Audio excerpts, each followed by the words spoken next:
3 taon nang benepisyaryo ng Educational Assistance Program ang third-year college student na si Annaliza sa kursong Teacher Education. Ayon sa kanya, hindi raw nila kaya ang higit 20,000 per semester na matrikula lalo't mag-isa lang siyang tinataguyod ng kanyang ama. Solo parent lang po si Papa and minimum wage earner po siya. Tapos ako rin po yung eldest sa amin lahat.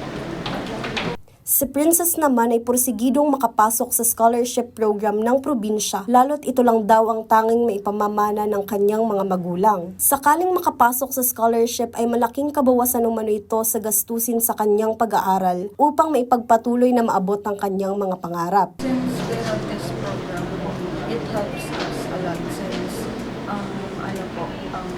kinikita ng mother ko is mababa lang.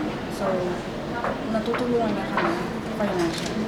Isang educational assistance sa prioridad na programa ng provincial government ng Camarines Sur sa pamumuno ni Governor Elry Villafuerte upang makatulong sa mga Camarinense na humaharap sa problemang pinansyal at nang maipagpatuloy nila ang kanilang pag-aaral. Ayon kay Kamsur Governor Elry Villafuerte, prioridad ng probinsya ang mga kabataan kaya't mas pang pinaigting ng probinsya ang programa nito sa sektor ng edukasyon, lalo na sa scholarship. Lalo na pa nating papalakasin, dadagdagan dahil talagang priority natin ng kahubenan, especially makatapos sila education.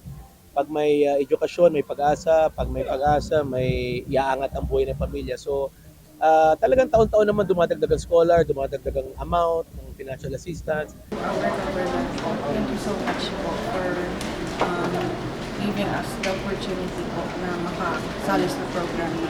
Thank you so much po to our good governor na ginagamit po yung ganitong programa para mas makatulong po sa aming mga estudyante na gusto pong makatapos ng pag-aaral.